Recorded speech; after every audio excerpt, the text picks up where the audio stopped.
Good morning, everybody, and happy Wednesday to you. Welcome to Thrive, Not Just Survive. I feel like we have become a community of thrivers, and I'm so excited because today I'm going to be talking to a very special entrepreneur that I met through another person that I interviewed. And it's funny how our community comes together. While we're doing this, we're supporting each other, and I feel so blessed to be a part of everybody's life that I get to touch for a few minutes and bring to you, to my audience. And I really feel that, we can learn from each other. And the biggest thing that COVID-19 has brought for me is that we're able to see other people's strengths, other people's shine, and bring their stories forward, because we learn from our own stories, and we all have a story, and I think this person that I'm going to bring on right now is someone really special, because she's going to share her inspiring story as to how she got here and why she does what she does. So let me bring Maria on. I want to introduce you to her and hear her story. Hi, Maria. Thank you so much for joining me this morning. I really, really appreciate it. If you can tell us a little bit about who you are and sort of your journey of how you got here. Yes. Well, hello, Christina. Hello, everyone. Thank you for inviting me. This is very special for me. My name is Maria, and I'm originally from Mexico City. I came here to Canada in the year 2003. And at that time, I had to make a decision what I wanted to do for a living. So in Mexico, I had been working as an English teacher for quite some time. And when I came here, I said, okay, what else can I explore, right? That's one of the possibilities that moving to a new country brings you. So I said, okay, I'm going to be a translator. And because of my interaction with people, I decided to continue teaching, but this time teaching Spanish. That I was doing that for quite some time, and then I had to stop. And 3 years ago, I came to Orangeville, to this beautiful town. I really, really like Orangeville. Mm-hmm. Me too. Yeah. And it was through my everyday interaction with the job I got. I have to say that I work also as a barista in a cafe. So it was through my everyday interaction that I got to learn that, yes, that people here were also interested in learning Spanish. They are interested in learning other languages, right? So it was that plus my previous experience and background that I decided to put together. And it was in January this year that I registered my business. And what do I offer? Well, I offer lessons of Spanish, editing and proofreading in Spanish as well, and translation from English to Spanish. Now, what's so different about teaching Spanish, right? There's so many language schools out there. Yeah. So I said, okay, I think that I can offer something that is unique to the person who wants to learn Spanish. Each of us has various reasons to learn a language, right? It could be for traveling. It could be because we adopt a child from abroad. It could be because we want to move to a new country later on in our life. So I said, well, yes, that's what I'm going to offer. A course that is going to meet the particular needs of that person. It's going to be at that person's pace, their interests and needs, and we'll go from there. So my courses can be online. Right now, that's what I've been doing. Before COVID-19, I knew nothing about Zoom, for instance. Now I have learned. Actually, I'm going to take a webinar soon about Zoom. So that's what I've been doing. I've been teaching on Zoom. And but also, eventually, as things get better, right, the options are going to be to be teaching in person. It could be here in class, what I call in class, which is at my residence, or it could be in the person's or in the student's residence, or it could be even in a cafe. I've done that too, right? So, I mean, the possibilities are open. I'm very flexible, and it's also mainly to cover the people's needs, right? So, So let me ask you a question here then. Are you teaching sort of all age groups? Are you teaching children, adults? Like, is it varied? Yes. I want to say that I have training and experience teaching various groups. So yes, I offer courses for families. It could be a family of 2 and 3 children and parents. It could be just private lessons, one-on-one, for someone who is curious about the language or who wants to go deeper in knowledge. Mhm. It could be for business people as well, and it could be for seniors. Actually, I have some courses designed for seniors as well, because each group has like different needs, right? Mhm. And so yes, it's for any age, and of course, as I said, I have training, so it varies, right? Yes. And it can be private. I can offer private lessons, one-on-one, or it could be semi-private, which is 2 or 3 persons, or a small group, 4 or 5 persons, a family, online. And actually, for those who already know Spanish and they just want to practice and they like literature, my background is literature, English literature. I offer also some online courses in a small group with myself and another native speaker, so we can discuss, we can learn more about grammar or vocabulary based on that piece of literature that we've chosen, and also some discussion. Right. So So it's actually quite interesting the way you've designed this, meaning that it's meeting the person's need, it's meeting them where they're at. So whether they're beginners like myself, whether they are, maybe quite into Spanish and know, but want to dig deeper into the grammatical or literature like you mentioned. But I think what I love about this is it's like custom tailored to the person. And so the success rate would be much greater because you're serving them to where they're at in their journey. and also I want to add something, because I have experience teaching English in the past to Spanish speakers, and I have experience teaching Spanish to English speakers, and I myself have learned languages, right? Yeah. So I put together all that to somehow help people overcome those small barriers that sometimes we face as we are learning languages, right? Right. So, for example, why is it hard for me to use this tense? Oh, well, because that tense does not exist in English. So, Right. what can we do in order to help you absorb it, learn it, and use it, right? Right. Right. So I guess in terms of, I mean, any language, it's not just Spanish, but it takes time, right? It's Oh, practice. It's not, it's like a muscle that has to get built. So it's not like you can take 1 or 2 classes and then, fluently speak that language or understand that language. So would you sort of say there's a significant amount of time? Like, would you say a 6 week, 3 months, like at least something to start with, which would be good yes. for somebody who's starting out? I think it all depends on the reason why the person wants to learn Spanish. I have had the students who say to me, look, Maria, I just want to learn enough to go somewhere, to go to the beach somewhere and have some basic interaction with locals. That's good. So maybe 10 sessions will be enough for you, especially if you have previously learned some language, some Spanish, right? Right. But there's some people who have said, look, I'm going to make a trip to South America. I'm going to be there for 6 months. I really need to get a hang of the language. All right. Well, in that case, you need to invest over a year. Because yes, it takes time. And again, it also depends on you. It depends on your time. It depends on your previous experience with language. People who have learned more than one language may have consciously may have more tools to acquire another language. Okay. Right. But anybody, it's been proved that anybody can continue learning a language during their life. I mean, the brain is flexible enough to continue absorbing that. So I think it depends on previous experience, people's time, and their goal. Right. And I think that's the key, right? It's what's the goal? Like if I wanted to learn the language fluently, obviously it's going to take time, practice, and years of it so that I could master that particular language, right?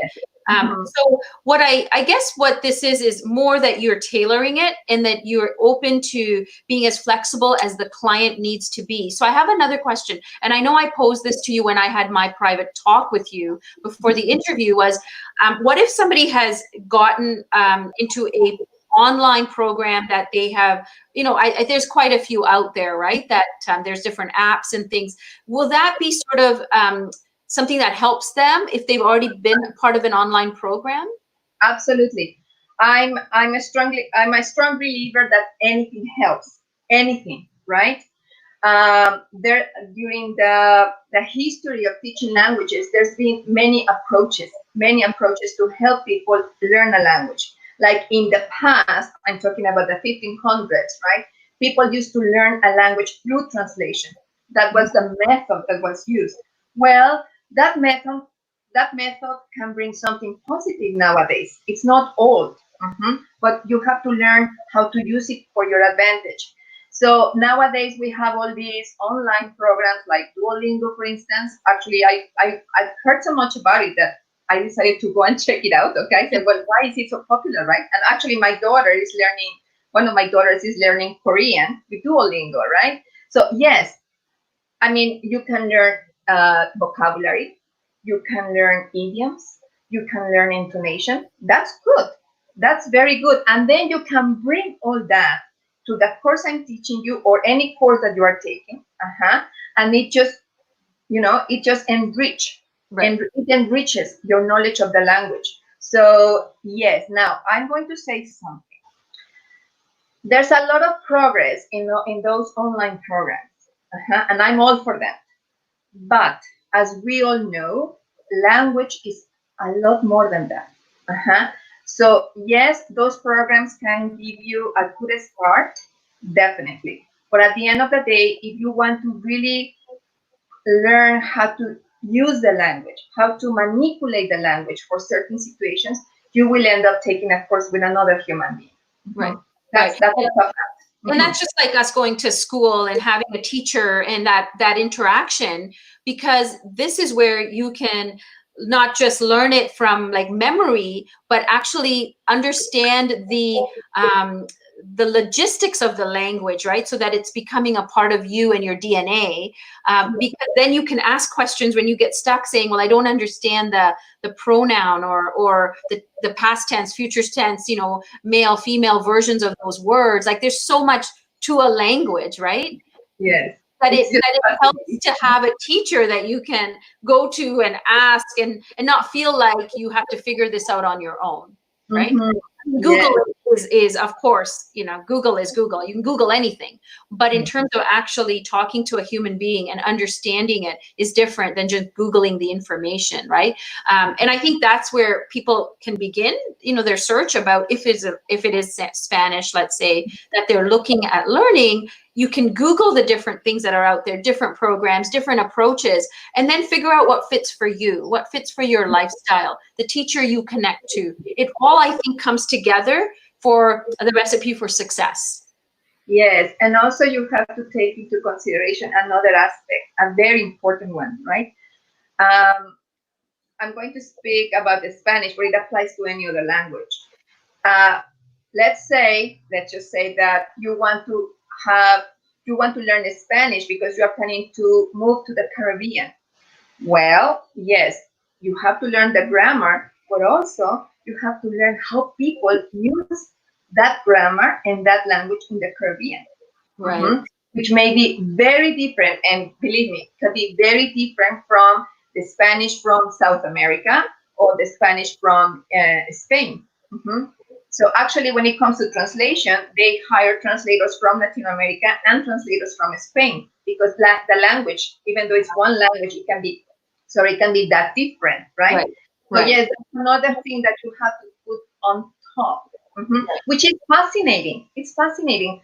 It's like when it comes to English, right? How we speak English here in Canada, how we speak English in Britain, or how we speak English in Australia, right? So you have to learn that. You have to learn the pronunciation, the intonation. What sometimes one word may mean something in one country, but may mean something very different in another country. So yes, that's part of the process. Yes, but I think fascinating. It's I find it fascinating. fascinating. I think all languages, they're just fascinating, right? In terms of the different ways people talk it, like French from Quebec is different from French in Paris, right? And even with our language, like I grew up with my mother tongue, it's called Gujarati, and it's a mixture of different dialects of all these other languages. So certain words we use it's not our word, right? It's not a Gujarati word. It's actually a Hindi word or a Swahili word. And we've kind of mushed it all up into one language called Gujarati. But again, there's different ways of speaking it, even within our culture, or the people that Yes. speak Gujarati. There's so many different versions of it. Even the accents are different, the intonations are different. So I think it's a fascinating world when you look at just all the languages that are out there. So I think in terms of learning Spanish, and it's one of those primary languages, like it's almost like English, French, and Spanish are sort of those main ones that Yeah. people kind of want to get under their learning belt. Well, a way to advertise it, right? If you speak those three languages, you can basically go anywhere in the world Right. for historical reasons. I'm not saying I'm for that, but for historical reasons, that's what happened. Right. So yes, and also another element is the culture. When you learn a language, you're also learning a culture, Right. a way of seeing the world. And for that reason, I always think that when you learn a language and you learn about the culture, you are also learning about your own culture. Right. Because you see, okay, that's the way they say it, that's the way we say it. Why? What's behind there? So you start questioning, and I think it's in that sense it can be a very enriching journey. I see it more as a journey, no matter what goal you have. As I said, it could be only just going to somewhere in the Caribbean once a year, or it could be moving to the Caribbean for some years, right? So Yes. it doesn't really matter. I think that's one of the advantages that you have when you are exposing yourself to another culture and another language. And I think it enriches all of our lives when we do see other cultures. That's why people travel, is to experience that, right? That's one of the main reasons for travel, is to not just as a vacation to get away, but to be a part of a different culture, a part of a different country, and just sort of feel that difference from our own, right? So I think that's a really good point that you pointed out. So I want to talk to you a little bit about, you're an entrepreneur, you've just obviously, started this business this year. Figure out from your perspective, how do you take what's happened in terms of COVID-19, which you were blindsided like everybody else when you started in January? You had no idea that we were going to be in this position.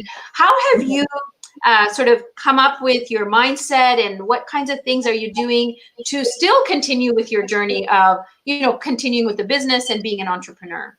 Yeah. Well, I want to say something before responding that question. I do feel for those people who have passed away because of the COVID-19, and I always send a round of applause to all those healthcare workers who are there, right, and all the people who are still working. Like as I said, I work in a cafe as well, and there's people working there, so I really, really respect them. In my case, I've been blessed. I have to say that because that job that I have has allowed me to stay home with my daughters, and so that's on one side. On the other side, years ago, I learned that sometimes you are faced with a situation that you cannot change. Regardless what you do, you cannot change, but the options you have is how you face that situation. You can either sit down and cry, which is okay, it's okay, but also you can say, all right, what are my options? What can I do now? And that's exactly what I always do in my life. So when COVID-19 came, first I sorted out what was very important. So I sorted that out, and then I said, okay, now I'm here with my two daughters at home. What am I going to do? So when it came to my work, right, one of my students said, well, why don't you use Zoom? And I said, well, what's Zoom? I remember, I was, what's Zoom? Well, everybody's using it. And I said, oh, that's good to know, not me. So Yeah. and then when I said, okay, let's do that. Let's learn. This life is about learning. That's life for me. So we have to learn to adapt and to succeed. Okay, that's the whole point. It's not learning just to get by, but Yes. to succeed in whatever it is. It could be something small, like really small, or it could be something big. And that's the vision I have whenever in my life and in my with my business. Right, I do my part, and I try to explore other options, and that's what I've been doing online. That's what I've been doing, finding out how to use this material, that material. I really like to. I think it's one of my skills to use materials and work with them, and then let's see how we can use them for language purposes. So that's one of the things that I've been doing, given the situation. Yeah. And I think that's the key here is to learn from it. Like, in terms of, yes, we have options, right? Like we can take whichever way. The only thing we can't control perhaps is the external world where COVID-19 has kind of brought us to a halt, but we have choices in how we react to it. That's one of our God-given right. It's free will, right? To decide on how we are going to react to the stress and proceed. Yesterday, we had a retired nurse on, and she talked about resilience. And this is all about building up our resilience when situations arise, things we don't have control over, something as drastic as COVID-19 or something as drastic as losing a job, without COVID-19, but it could be just somebody got laid off, or somebody, got a health diagnosis that they now have to, weather through and figure it out. And it's about building a very strong mindset, and through our actions and our ability to build up resilience, right? It doesn't, for some it's easier, their makeup is that way, but for others it's a learned behavior. Sometimes it's not as easy, but it can be taught, it can be learned. And I think I really want to honor you, like, for taking it on, saying, well, I don't know about Zoom, but I'm going to learn about it, because that's become one of the norms that has shown up, is this online meeting, right? Like, we still are social beings. We still have to meet people and continue our business. Maybe it looks different than what we planned, but it has to continue. And I believe this is a way for us to show up, like shine our light, be the people we're meant to be in a very different way, right? So I really honor that when you say, it's, you didn't know, and you learn, and you have to learn it, and you are going to learn it. And then provide that as one of your solutions for your students, or, for your business. Yes. What entrepreneurship is all about. The answers are not in some manual, right? No, Not one size fits all, because it doesn't work like that. Our businesses are all very different. yeah. And who we serve is very different, right? Yeah. So I honor that. And I think that's amazing. So tell us now, like, I know from the entrepreneur side, we answered it, but as a mom, how old are your children? Well, I have two daughters. One is 12 and the other one is 8. Right. So still young. Yes, they are young. The one who is 12, she's both of them are very independent girls, very independent. Um, the one who is 8 years old, she has some special needs, so that's the reason why I could stay home. That's one of the benefits. Yeah. My other job covers that benefit, so I can stay home. And well, it's for me, that's my experience, right? It's been a great opportunity to learn more about them. Sometimes when we are in a regular life, in my case, we are just doing A, B, C, D, E, and then it's time to go to bed, good night. And then next day, it's the same thing, right? Yeah. I don't, or I haven't had the opportunity, or I didn't have the opportunity to get to know them more. Now with this situation, it's amazing. We are, yes, we have time to be on our own, but also we have time to share together. We are baking, we are cooking, we are studying, we are reading together. We have our small parties. Like, for example, today we're going to have our tea party, right? Celebrate Mother's Day, to continue celebrating Mother's Day. And so it's been I try to explain to them, yes, there's something out there, something happening. Okay, people are getting sick. This is a serious time in history of the human race, right? And this is what we can do here at home. Yes, we can complain, but that is not really going to help. Yeah. Mhm. It's better if we do something to support those who are out there. So yes, that's what we've been doing. My daughters and I, we've been trying to support people here and there. It's again, it's a very maybe it's a very small way to support them, but that's what we are doing, and we are just doing our best here at home, learning, studying, using the internet, of course, using the technology we have access to continue learning. So when it's time to go out there, we have more to give. That's Yes. the whole point, Yeah. right? Yeah. Uh, we are like we are in a small world here right now, but we are working, we are getting ready. So when the time comes for the doors to be open, we can go outside and say, "Who, look, this is what I've been doing. What do you think?" We can share and we can continue the conversation, Yes. right? Yes. Mhm. And I think so you touched on a couple of things which I think are amazing as a mom, right? When we have young children, we're always, obviously teaching them and through our actions and whatever, but we're robotic because our life outside is so busy, da da da da da da. We kind of just do the things that we have to do. This COVID-19 has brought about the time to actually, like you said, get to know them a bit better, spend that quality time, which is a blessing in disguise. And you're teaching them by being home with this situation, this whole thing about mindset and resiliency, because this in their life will come in handy when other life situations happen. And we have to train them, right? As we have the ability now to learn new skill sets and show them, not just preach to them, but through what we're doing and how we're handling it, they're learning from our behaviors and our actions. So I think this is just an opportunity for us to become better, have more skills, get better relationships, right, under our belt, whether it's our spouses, our children, our parents, our community, our friends. We are connecting in ways that we perhaps would never have stopped to connect like that with people, right? And so I think in itself, I've said this all along, this whole broadcast that I've started about 60 days ago, that there's a blessing in this. It's just that we have to get our minds around it.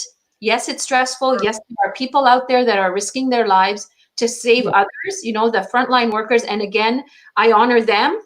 I applaud Mhm. them for all the people, not just doctors and nurses, but the people that work at the grocery stores and the cafes and the truck drivers and the taxi drivers and the bus drivers. I mean, there's so many people that have to go out there so that we can all be safe. So my gratitude goes to them, and I'm glad you pointed that out. But overall, I think this is our journey to figure out who we are, what we're going to do, the impact we're going to have after COVID-19, and how are we going to show up for our community once Yeah. this is over?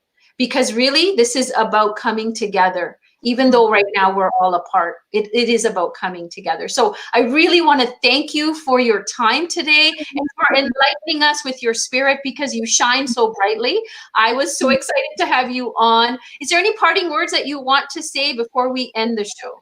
Yes, of course. Well, I want to thank you, Nasira, for this opportunity. It's fantastic how we can come up with great ideas during hard times. It's recorded in history, right? So it's fantastic that you are doing this. You are giving us the opportunity to all small entrepreneurs to get in contact with people. So that's great. And yes, let's keep our spirit going. Let's keep our energy going, that this is temporary. Yeah. Pretty soon, sooner or later, or pretty soon, let's say, it's going to be over and we are going to go out and flourish again. So Absolutely. thank Thank you you very so. Thank you. And I've just put on, if people want to follow you, I know you have a Facebook business page coming out soon, but if much. they want to follow you, they can find you on Facebook and Yes, send you a friend request. But I really want to thank you for taking the time. It's been a pleasure. I hope to have you again on the show. And as you know, I've talked to you about the need to learn Spanish. And this is something I had said back in January to my husband, and now you show up into my life. So the universe works in very amazing ways of bringing people. And so I am blessed to call you my newfound friend, and I hope that we will keep connected and that I will see you again virtually or in life, in personal contact soon. So wishing you a wonderful day, a wonderful week ahead with your daughters. Enjoy the tea party. I will just sign off with you for that joined in. I am so blessed that you join me on these morning talks, and for those of you who watch it on replay, I think it's amazing that you guys do tune in and take the information that's out there. Entrepreneurs, I think, need to be showcased. And so if you know somebody that would want to be on the show and wants to have a conversation like this one that I had with Maria today, please reach out to me. I'm here to help and support. I hope that you guys all have a wonderful Wednesday. I will see you again tomorrow. And if I tell you, I have a very special guest coming on tomorrow that's going to talk about a type of therapy that you may not have heard about. So she is a very passionate person about the work that she does. And so I can't wait to interview her tomorrow. I'll see you all tomorrow at 10 a.m. Message me if you have any other questions. Sending you a ton of love. Be kind to yourselves and to each other.